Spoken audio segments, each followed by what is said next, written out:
வீடியோக்குள்ள போறதுக்கு முன்னாடி மறக்காம அமுதாஸ் கிச்சன் சேனலுக்கு சப்ஸ்கிரைப் பண்ணிடுங்க. அப்படியே பக்கத்துல இருக்கிற பெல் பட்டனை ஒரு தட்டு தட்டிடுங்க. அப்போதான் நாங்க அப்லோட் பண்ற எல்லா புது வீடியோஸும் உங்களை உடனே வந்து சேரும். இன்னைக்கு நம்ம கிச்சன்ல பஞ்சாபி ஸ்வீட் லஸ்ஸி எப்படி செய்யறதுன்னு பார்க்கலாம்.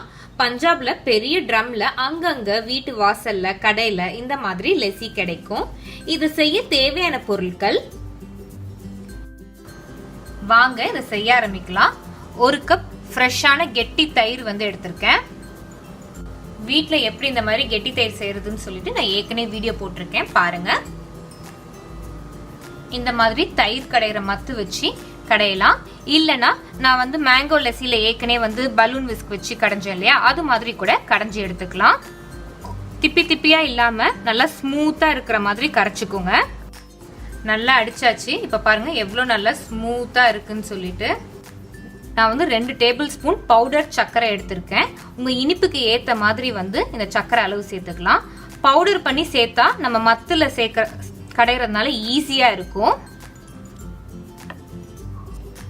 அதே மாதிரி 2 சிட்டிகை ஏலக்காய் சேர்த்துக்கலாம். நல்லா வாசனையா இருக்கிறதுக்கு. ஏலக்காய் இன்னும் பிடிக்கும் அப்படின்னா கூட சேர்த்துக்கலாம். 2 இல்ல 3 டிராப் வந்து ரோஸ் வாட்டர் சேர்த்துக்கலாம். இந்த பஞ்சாபி லஸ்ஸில நல்லா டேஸ்ட் கொடுக்கறதே இந்த ரோஸ் வாட்டர் தான். நல்லா காய்ச்சி ஆற வச்சு சில்லுன்னு ஃப்ரிட்ஜில் வச்சு எடுத்திருக்கேன். அந்த பாலை வந்து கொஞ்சமா சேர்த்து கலக்கிக்கலாம். நிறைய பால் சேர்க்க தேவையில்லை. இது எல்லாத்தையும் திரும்ப நல்லா அடிச்சுக்கலாம். இந்த பால் வந்து அளவெல்லாம் கிடையாது, தயிர் பொறுத்து தான். தயிர் வந்து ரொம்ப திக்கா இருந்துச்சு அப்படின்னா வந்து கூட பால் சேர்த்துக்கலாம். இதே தயிர் வந்து கொஞ்சம் லைட்டா தான் திக்கா இருக்கு அப்படின்னா வந்து பால் வந்து கம்மியா சேர்க்கணும். ஏன்னா நம்ம நிறைய பால் சேர்த்துட்டோம் அப்படின்னா வந்து ரொம்ப நீர்த்து போயிடும் லஸ்ஸி.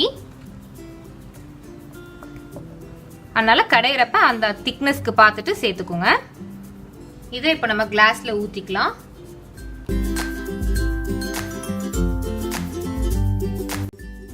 இதெல்லாம் கண்டிப்பா சேர்க்கணும்னு அவசியம் இல்ல. இன்னும் கொஞ்சம் டேஸ்டா இருக்க பொடி பொடியா நறுக்குன பாதாம், பிஸ்தா, அப்புறம் பார்க்க கொஞ்சம் அழகா இருக்க குங்குமப்பூ. அவ்வளவுதான், சூப்பரா நம்மளோட பஞ்சாபி ஸ்வீட் லஸ்ஸி தயாராயிடுச்சு. இதை நீங்களும் உங்க வீட்டுல ட்ரை பண்ணிட்டு உங்களுக்கு எப்படி வந்துச்சு அப்படிங்கறத கீழே மறக்காம கமெண்ட்ஸ்ல சொல்லுங்க.